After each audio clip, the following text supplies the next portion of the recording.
conquer and we're going to take some. Is that understood? Yes, sir. That's what we're going to do, sweetheart. We are going to go and get some. All right, people, on the ready line.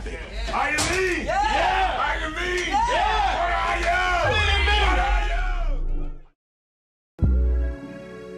In the July issue of EP magazine, read about adaptive sports and recreation. There is also a special military section each month. You can read this issue and past archive issues for free by signing up for EP at www.epmagazine.com.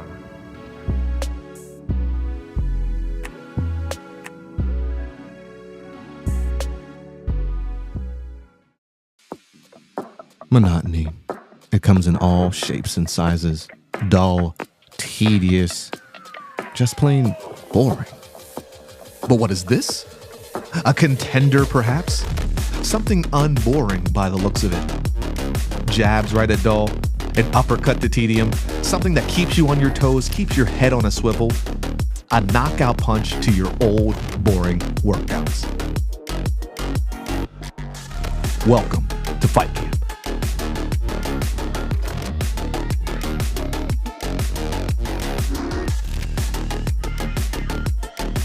Oscar Mike Radio is a proud podcast partner of Reach Across America Radio, heard every Thursday at 11 a.m. and Sunday at 8 a.m. Eastern.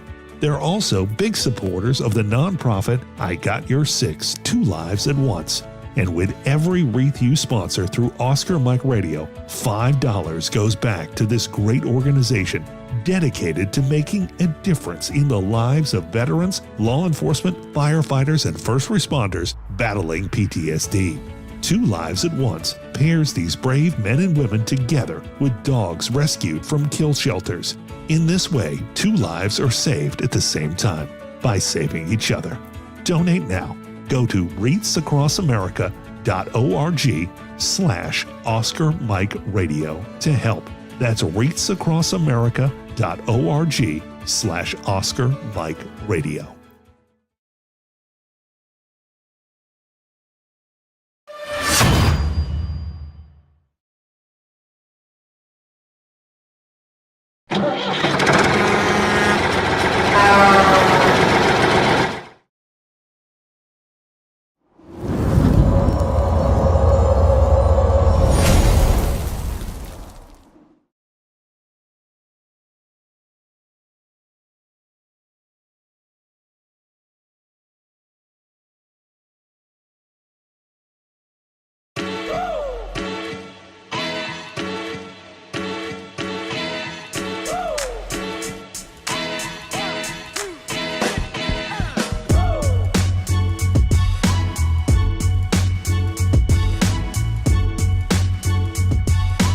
I remember a time when I was in a not so good place, and these games and these activities and being able to come and have the camaraderie that we have here, it makes me feel like I'm not alone. There are people here that have been through what I've been through.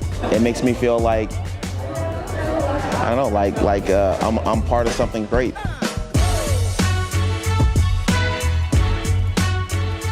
Just let yourself go. Give it a try.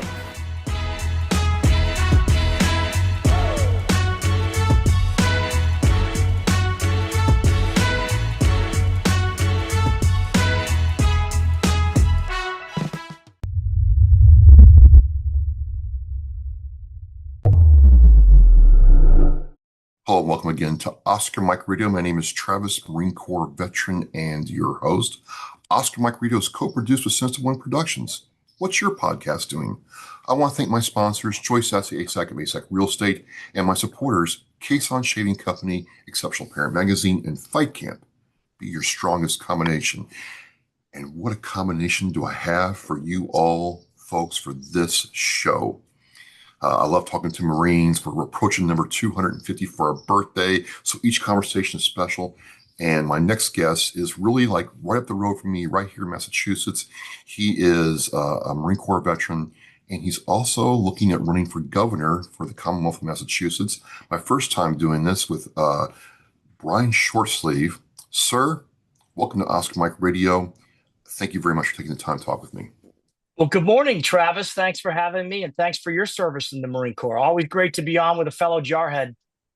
I'm feeling the presence of Chesty right now, sir. I feel Chesty. It's very appropriate. We're going to get right into this. Every Marine is a rifleman, but every Marine story is different. And we kind of served in the same time frame as we found out, but kind of give us the Cliff Notes version of your Marine Corps experience, if you wouldn't mind. Sure. Well, I grew up in Boston. I'm a Belmont guy. You know, when I was young, my grandfather was my hero. He was a Naval Academy grad who had served in World War II on the Cassin Young, which is a destroyer, a Fletcher class destroyer, which today sits at the Charlestown Navy Yard. So you can go and you can see it. And when I was young, he used to take me and show me that destroyer. In July of 1945, that was the last U.S. ship hit by a kamikaze before World War II ended. And my grandfather was the navigator of that ship. He survived, went on to have a great career as a pilot. But when I was growing up, I always wanted to be a Marine. I wanted to serve. So when my time came, I graduated from Harvard. I joined the Marine Corps. I was in the ROTC program at Harvard from 1991 till 95. Yeah, because Harvard got rid of their ROTC program, and then they're bringing it back, though, right? Yeah, well, I tell you, when I was there, it was a big battle. That was one of my first political fights. And by the way, it was a political fight that we won. I was an ROTC student on an ROTC scholarship, and the faculty was trying to terminate all sort of connections with the military. I took that personally, and led the fight at that time to keep the program on campus. In those days, we were Harvard students, but we went to ROTC at BU for the Navy side, BU for the Marine Corps side, and MIT for the Navy side. But you know what? That program continued. It's alive and well today. I'm a member of the Advocates for Harvard ROTC Advisory Board, with some other great Americans like Senator Tom Cotton and Senator Dan Sullivan from Alaska and Governor Ron DeSantis from Florida. So the ROTC program at Harvard, I can tell you, is alive and well, bigger than it's ever been. Really? And a lot of newly minted Army second lieutenants, Air Force lieutenants, and Navy ensigns coming out of that program today. That is awesome. That is amazing. You do this, you join the Marine Corps, and as I understand it, you served during the Bosnia-Herzegovina time. Kind of explain to people what that was all about, because a lot of people seem to have forgotten. Well, the most important lessons I learned about leadership in life, I learned in the Marine Corps. The core values of the Marine Corps: honor, courage, commitment. The Marines are always, as you know, first in, last out, get the job done, no excuses. Okay, that's leadership. And that's why I'm running for governor. And we'll talk about that a little bit later. But when I got out of the basic school down in Quantico, Virginia, I went out to the 3rd Marine Air Wing as a newly minted intelligence officer, and ended up in 29 Palms, or 29 Stumps, as some of your listeners may know it if they ever spend any time out there. Might be the only place hotter than Yuma, Arizona, Travis, where I know you spent a little time back in the old days. Yuma was hot, sir. Yuma was very hot.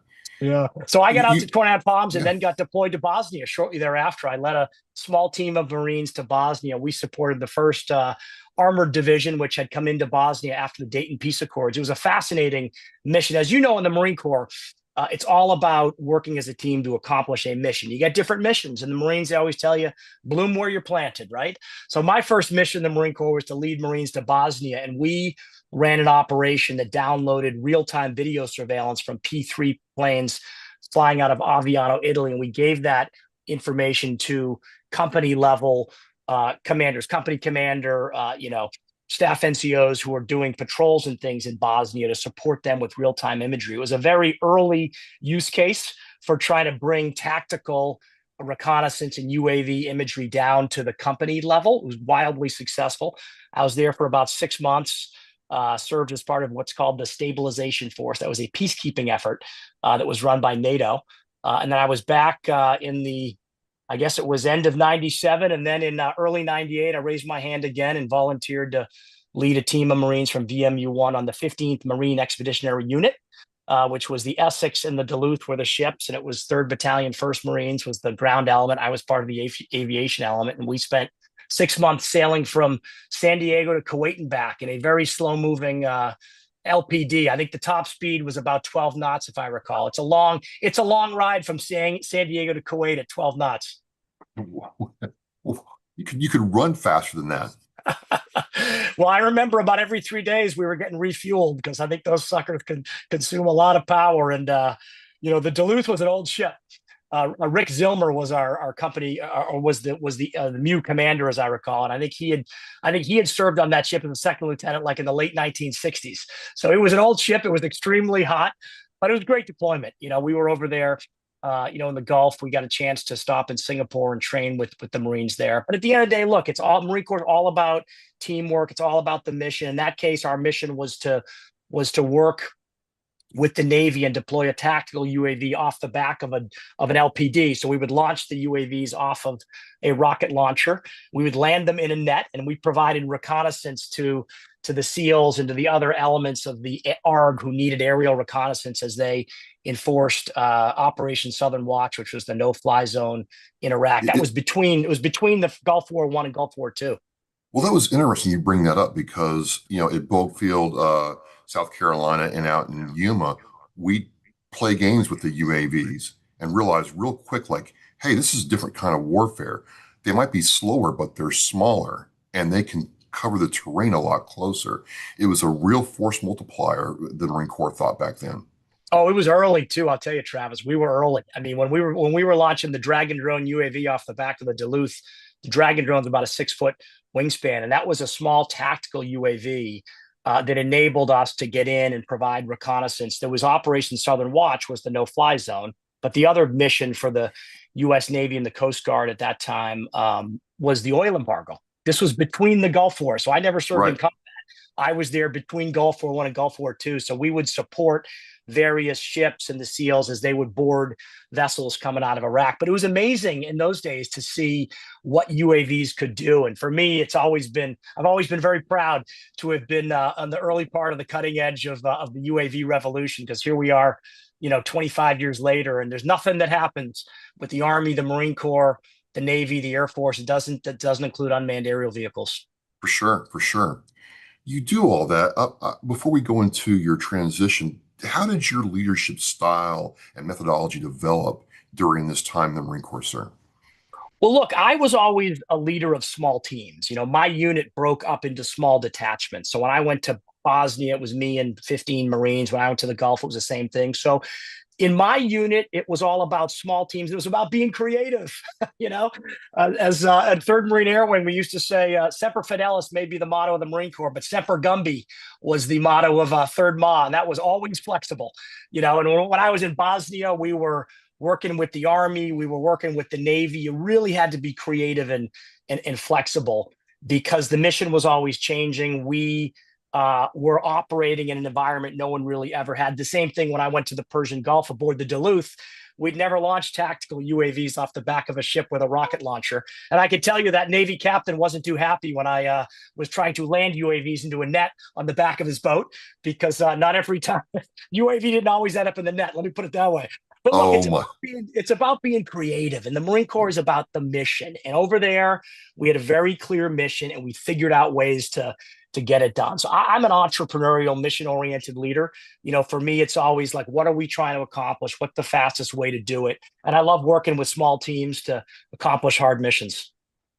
So, I've talked to other officers before when they transition out, and I always tell them, like, us enlisted always thought the officers had like a, stretch limousine pull up with the red carpet and, trumpets announcing their departure. But some officers said, you know what, my transition was very easy, and I moved right back into the civilian world. And some officers say, you know what, there were some challenges. I was not in a good place, but it seems like on the outside that you kind of had a pathway to service from your service. Can you kind of go into that for me, please? Well, I remember at Twin on Palms, everyone went through the same transitional assistance program, and I believe it was called TAPS, if I recall correctly. And whether you were a lance corporal, a corporal, a second lieutenant, or a major, we all went through the same program. I always had a real passion for business. I wanted to serve my country. My grandfather had been in the Navy. I wanted to be a Marine, but I also had a real passion for business. So when I was in my final year in the Marine Corps, I applied to Harvard Business School. Harvard Business School has a very rich tradition of bringing young officers into Harvard Business School. There's 40 or 50 that join every year out of a class of 900. So I get out of the Marine Corps in the spring of '99. My final exercise was WTI in Yuma, Arizona. Yes. I remember being at WTI for Easter of '99. I was about 2 months away from getting out of the Marine Corps. It was about 117 degrees. I was in a tent, and it might be the only hotter place in 29 Palms, Travis. What do you think? It is. It is. People come from 29 Palms to Yuma like, whoa, Yeah. what is this? Yeah. But So yeah, I literally wrapped up that spring. I did not have a finance or accounting background, and Harvard Business School required me to do some finance and accounting before I arrived. So I went to London School of Economics for the summer of '99. I took accounting and finance, and then I started at Harvard Business School in the fall of '99. That was quite a transition because my classmates had worked at Goldman Sachs and McKinsey. They had a lot of business experience. I was one of 40 or 50 veterans in the class coming straight out of active duty that really had no experience in business. So I could tell you, we were long on experience in leadership, and we were short on experience in marketing and accounting. How about that? Well, you had to be Snipper Gumby and figure it out. Snipper Gumby, you got to figure it out. What started happening when you started figuring it out and started getting acclimated to civilian life and how it all works, sir? Well, it was business school was incredible because I had a lot of fellow veterans, SEALs, Marines, soldiers. We were sort of in it together. And I had some great friends that hadn't served in the military that helped me. And I think very early on in business school, I had to think about what I wanted to do. And I always had a passion for business, a passion for entrepreneurship. I wanted someday to have my own company. So I ended up going to Bain Consulting over the summer. Okay. It would have been the summer of 2000. I worked at Bain Consulting in Boston, and I learned a lot in consulting about how to drive value in businesses, how businesses control cost, how they drive revenue, how they try to be better every year. Consulting firms are hired by businesses to help them do something better. So I loved my experience at Bain, and I ended up, after my second year of business school, I went back to Bain when I graduated, and I had a great run at Bain Consulting in Boston before I got into the investing business in 2004. Yeah, so you're doing investing, you're doing business stuff, but then you start working back in public service with the MBTA. How did that happen? Well, I had experience in my days from Bain in financial turnarounds, financial analysis. I knew a lot about how to drive change in businesses. As you know from Marine Corps leadership, momentum in itself is a weapon. You gotta play offense. You gotta solve problems quickly. I think one of the things you learn in the Marine Corps is that leadership is all about making decisions when you have incomplete information, because generally you do have incomplete information. And the great leaders are the ones that can make decisions with incomplete information and really have a bias for action as opposed to a bias for inaction. It's always better to act than not to act. And those are all lessons I learned in the Marine Corps. You're a patent kind of guy. Imperfect action now beats perfect action later. You know what? A bias for action. It's always better to take action. By taking action, you move the ball forward. You understand whether it's your battlefield or it's a business problem you're solving. You understand what you're doing.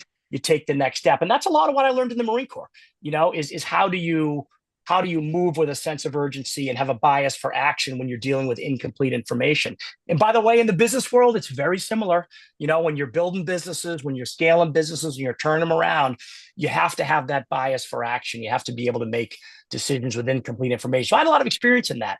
I was working at a software-focused investment firm in Harvard Square back in 2011 and 12. And when Charlie Baker ran for governor, back in 10, he lost that race, but he ended up joining this firm, and he was a healthcare executive that did a bunch of healthcare investing with us. So for those years, which were sort of 2011, 12, and 13, I worked closely with him. I really admired him. I admired his experience in the business world. And I always told him someday I hoped he would be governor. And if he did become governor, he got himself in a jam, I'd be happy to take a couple of years away from my business career to help him out.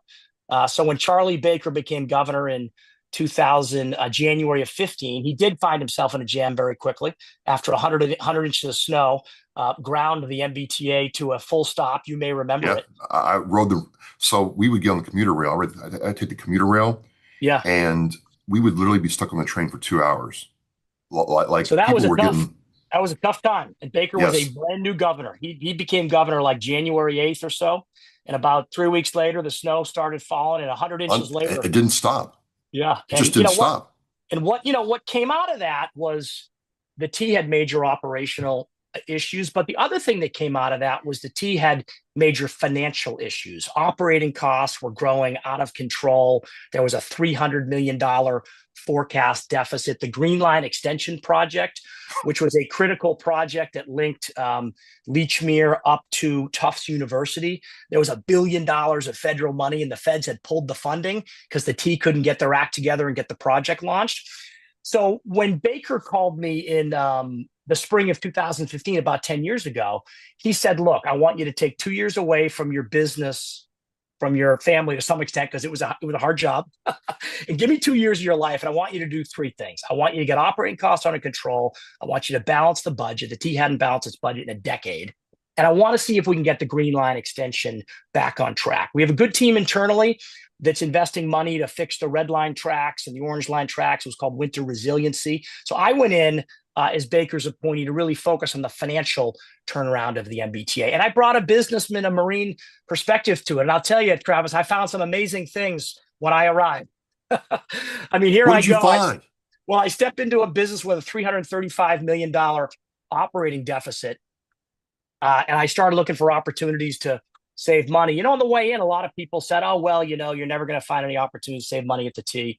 Every cost just seems to go up at 3 times the rate of revenue every year. And one of the first things I did is I said, well, let's take a look at the cost. And I noticed that we had a $3.2 million Verizon wireless bill. That's a lot of money. That's a lot of cell phones.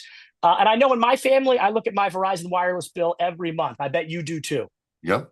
So I took a look. We did a quick audit, and it turned out a third of those phones hadn't been seen, heard from, or used in more than 2 years. So we eliminated them. That was the first $1 million we saved.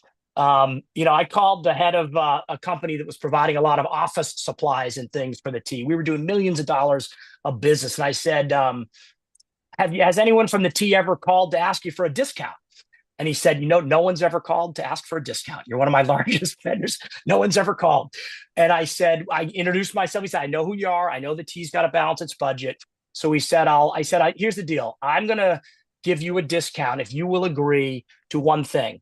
You're my only enterprise customer that still orders exclusively via the fax machine.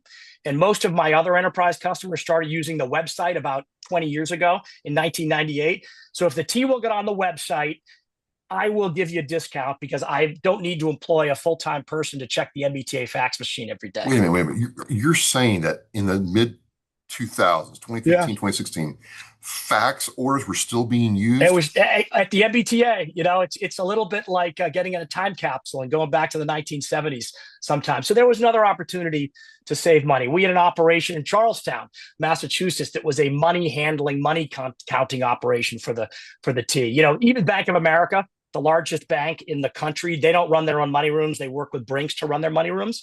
And we had some outside advisors come in and take a look at it, and they said, this is like an antique money room. It's like the way we ran money rooms in the 70s. You got 75 people doing the work of 20.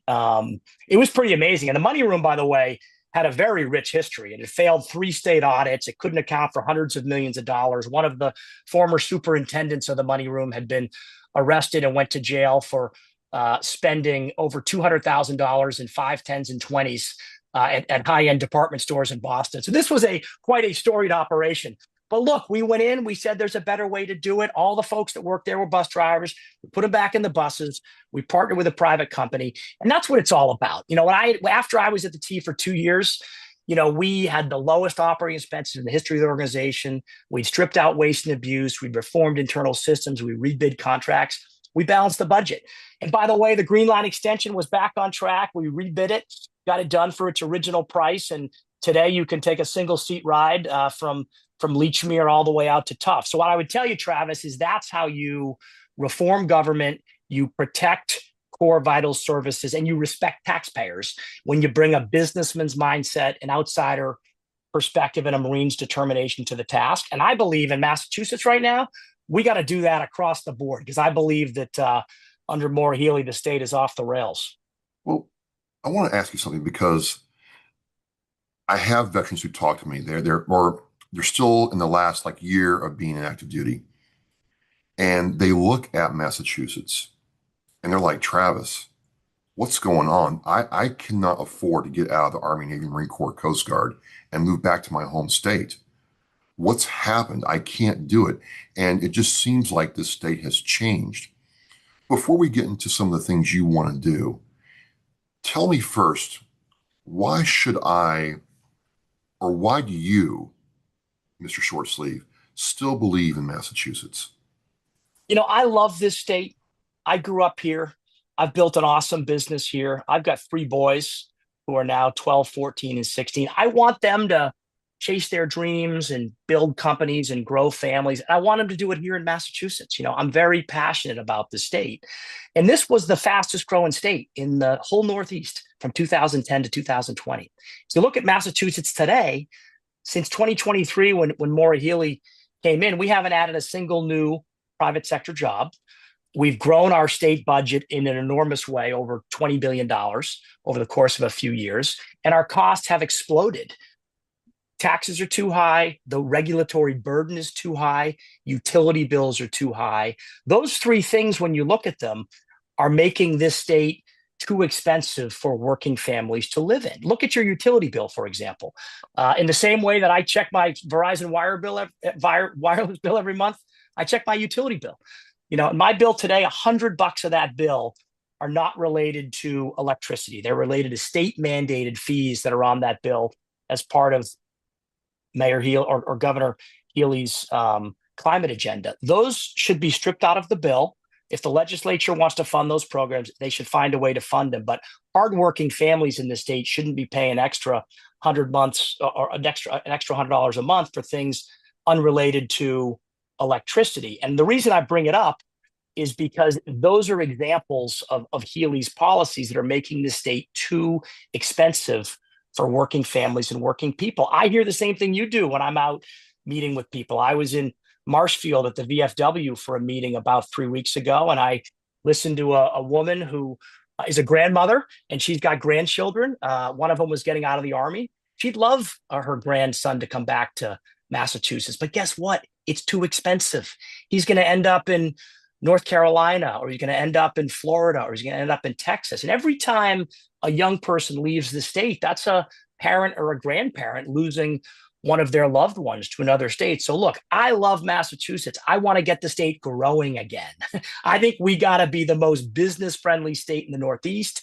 We got to reduce taxes. We got to reduce fees. We got to reduce the regulatory burden. We got to streamline permitting. And if we do those things, I think we will become a place that is more affordable and starts growing again. Your platform is kind of like, hey, we got to do the basics to get the growth back where it is. Because I was going to ask you, I'm reading that the state is losing population. It's not as bad as California, but very quietly, this state is losing constituents, and constituents that would, as the state, have families and keep the population growing. So let's just say you go through this and become governor. What would you do to kind of make it attractive to stay in this state? Besides the power bills, because I get mad every time I look at the National Grid website. Yeah. And it's not their fault. Right. I mean, those are state programs. Those are state programs. Yeah. Those are a governor day one. All right. Let me tell you this. You asked me what I do day one. Day one, Governor Shortsleeve, we strip those fees out of your bills. Day one, we streamline permitting. We take a look at the stretch codes at the state level. For example, a new building that's causing the cost of building housing to go up. We look at suspending those things so we can get building going again. And we take a look broadly at the tax load. We have become one of the highest tax states in the Northeast, and it's showing. It's showing. It costs $500 to start a business in Massachusetts. $500, and you got to pay it every year. That's 5 times what it costs to start a business in New Hampshire. It's 3 times what it costs to start a business in California. Those things matter. Unemployment insurance taxes. I'm a small business owner. It's a lot of money in this state. Again, there's an area where we're among the highest in the country. So Governor Shortsleeve, day one, we've got to become much more focused on being business friendly, getting costs for families and businesses down. Because if we do that, we'll become a growth state again. But as you noted, you look at Massachusetts today, there's 500 people a week that are leaving the state. The IRS puts out the number every year as to how much income has left Massachusetts on a net basis, i.e. how much came in, how much left. And the most recent year was $4 billion walked out the door. We got to turn that around. I love the state, and I'm very optimistic about what we can do. We got great universities. We got great beaches on Cape Cod. We got smart people. We got a lot going for us. But if we don't get the cost of doing business and the cost of living under control, I think we're going to find that we continue to sort of plateau from a private sector job standpoint, and we continue to lose hardworking taxpayers. So speaking of taxpayers, and I'm one of them, do you think taxpayers are really ready for change?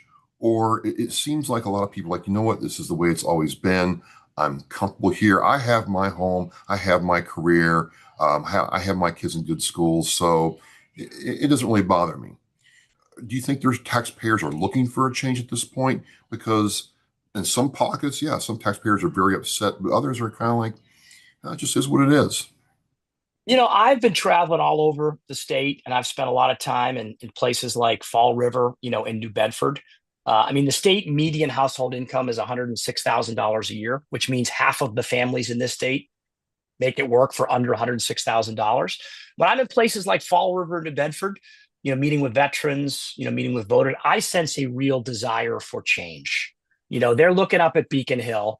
Beacon Hill is awash in money. They've never had more money than they do now.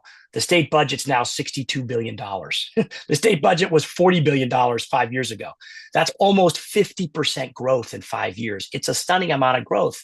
Yet, in New Bedford, that money's not getting to them. It's not getting to their schools. It's not getting to their communities. Their unrestricted local aid has been flat. A lot of cities and towns are facing local overrides. So, in a local override, it means a city or town does not have the money to fund police or fund fire or fund schools, and they need to do an override. But here's the amazing thing, Travis, and I'll tell you, there's been 160 overrides in the past 3 years, as long as Healy's been governor. And on average, it's about $2 million. Some are bigger, some are smaller. That's the amount of money that these cities and towns are short. And most of the important work of the government, I would argue, is police, fire, and schools. Okay, that's how most people experience it. So cities and towns are getting crushed. At the same time, the state government's never been more flush with capital. Maura Healey has spent over $1 billion in the last 12 months alone on migrant shelters. Over the course of 3 years, that's $3 billion spent. That amount of money, you could give every city and town in the state $10 million of local aid. If you did that, you would not have had a single override in the last 3 years. Literally, you could solve all of the overrides that people look at, because it's about $300 million of overrides over 3 years. That's 1/10 of what the state is spending on the migrant shelter crisis. So when I look at it, to me, it's all about priorities. I think our current governor has her priorities backwards. She's spending billions on shelters. She's spending millions of dollars on legal aid for migrants, while she is proposing to cut state support for local programs and local services. And we don't see a lot of that money making its way back to cities and towns. So when I'm governor, we're going to push a lot of that money back to cities and towns to do the important work. And we're going to get state government spending under control. Well, one thing I want to ask about that is at the state level is the Cape Bridges. And I use that as an example of, things that make me nervous, because those bridges I've been told those bridges are past their expiration date. It is amazing work being done to keep those things operational and safe for people. The people working those bridges are amazing. But the fact of the matter is they can't handle the capacity, and they're literally falling apart. But the money is not there to fix them. And I question that, because I'm like, wait a minute. This state has the money to fix it. Like, why are those problems so prevalent in the Commonwealth, Mr. Shortsleeve? I think it's a question, again, of priorities, right? We have a governor that can find billions to spend on the migrant shelter programs and millions to spend on legal aid for migrants, but can't seem to find money to fund some of these local projects. The Cape Bridges are critical. And by the way, a lot of that money will come from the federal government. But the Cape Bridges provide access to hundreds of thousands of people every year. I would argue nothing is more important for the Cape community than getting those bridges repaired. I was in Buzzards Bay 2 weeks ago. We had a terrific event at Mezzaluna. which is an awesome restaurant. Over 100 people showed up. And what I sense out there is a tremendous want and desire for change. I think people are enthusiastic about bringing a new governor in who could solve these problems. And the Cape Bridges would be at the very top of my list. I was at Captain Parker's in West Yarmouth earlier this week for a meeting with a bunch of local voters and some radio personalities, and it's a big deal. It's something we got to focus on. So I would argue that we need a governor that's getting up every day and focused on solving those problems. Those are bread and butter, basic local issues. What we have in Healy is a governor who's a career politician and who's frankly doing a lot of grandstanding on the national stage, on CNN and in the pages of the New York Times, sticking her finger in the president's eye. I don't think that's good for Massachusetts.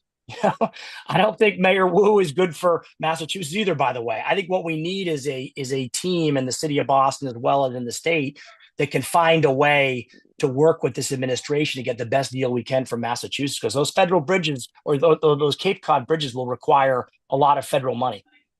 I do know there's a federal component to the bridges, but there seems to be, even with the Biden administration, there's a reluctance to give Massachusetts the money. As I recall, the Biden administration said, hey, you're still paying off the big dig, and that's not worked out too well. So, hey, but, you have that. And then I have to, because I've ridden the commuter rail for 20 plus years, Brian, and I go to Washington, D.C. and ride that rail. And I'm like, wait a minute, what is going on here? I'm paying almost a car payment a month to ride this thing. And the cars, it could be better. There's been times where it's been really bad, and times when it's been good, but it could be better. And, the MBTA, the commuter rail want more money. How should that be done? Because the fact of the matter is people are not riding that system as much as they used to. And it seems hard to get them to do that. Meanwhile, Route 3 is a traffic stop from 6 o'clock in the morning till noon. And these are problems that seems like you're really focused on solving for Massachusetts. How would you do that? Well, I have a vision for the commuter rail. I'm very ambitious for the commuter rail. If you think about how we unlock housing markets that are outside of Metro Boston, it's really all about the commuter rail, right? The core subway system is going to serve the city. The bus system effectively serves the city. If we want to find ways to unlock jobs in Boston with people that can live in more affordable areas, it's all about the commuter rail. And if you look to the European model of commuter rail, what they would tell you is that to make the commuter rail work better for people, to get ridership up, to enable people to live in areas outside of core Boston and get a train trip in, you need more frequent service. So I think a European model there would be more frequent service. I mean, generally you want to see every 20 minutes, you want a train to be coming by, maybe 30 minutes max. As you get to an hour or an hour and a half between trains, it's too long and people won't ride it because it doesn't work with their schedule. So my vision would be more frequent service, maybe smaller vehicles that look and feel more like a subway. So smaller vehicles coming more frequently. And I think that's how you open up all those outlying areas on the commuter rail. And there's good models. I mean, we can look to Europe to see the way they have done that. A lot of European countries where the commuter rail runs much more frequently with smaller vehicles than what we do now, which tend to be very large trains that are stacked to the top, but are only coming once an hour. So that would be my vision. As you start, get your campaign in full swing and get out there, winding this down, what do you want people to know about Brian Shortsleeve, the person, the family man, and then, the business person trying to make Massachusetts a better place? Well, I'm a Marine veteran. I'm a father of 3 boys. My wife and I have 3 boys, and they're the most important things in our lives. And I'm someone that's a proven government reformer. I mean, I stepped into an organization at the T that had a $300 million deficit. We fixed it. Took us 2 years. We got it back on track. So I believe that Massachusetts needs a rescue mission, and we need a Marine in the corner office. I believe I can lead that rescue mission. I believe I can win the primary in September 26 and win the general. And I think this state's always worked better with balance. Having business-oriented Republican governors like Charlie Baker, Mitt Romney, Paul Cellucci, Bill Weld. Massachusetts did really well with that model. And I think having a businessman in the corner office means you got someone who has lived in the real world, who knows how to balance budgets, who understands how to keep costs under control, and understands how to solve problems. And that's what I would be day one. Semper Gumby, recognizing that every day will be different as governor, but really focused on the most important things for this state, which is reducing taxes, cutting fees, including all those fees in your utility bill, streamlining regulations and permitting to get housing moving again, and just making this a more affordable state, where working families can grow and can prosper. I want my boys to stay here, Travis. I want them to live here and grow their families and build businesses here. But I do fear if we don't take a different path as a state that's more business friendly, more oriented towards growth, we're going to continue to see people and businesses leave Massachusetts. I see what you're saying. I have sons. I have 3 sons myself, and one of them already left the state because we did the math, and he's like, I can't make it the way I can make it here, and he is doing very well in another state, and it's regretful. It's regretful, and I definitely understand this coming from. Hopefully, Brian, this is the first of several conversations. Hopefully, I can get you back on around the Marine Corps' 250th birthday. But besides that, I think this aspect for veterans who serve their country, come back, serve the community, serve the state. There's no reason why others can't do it well. And I hope to learn a whole lot from you. Well, thank you, Travis. I've got a lot of veterans on my team. I've got great support. Let me encourage folks who are interested in learning about me, join our Facebook page, go to the website, brianshortsleeve.com, sign up as a volunteer. We'd love to get you involved. We got a great team coming together. I think it's going to be a fun year here as we get the governor's run rolling. Well, what's your website? I'll put the website and the Facebook page in the show post, sir. So yeah, it's Brian. brianshortsleeve.com is the website, and Shortsleeve for Massachusetts is the Facebook page. We'd love to have all your listeners join. And we got a lot of Marines. We got a lot of Marines on that Facebook page. I can assure you that. That's awesome. That's awesome. I will have those links, Brian, and Oscar McRea's show post.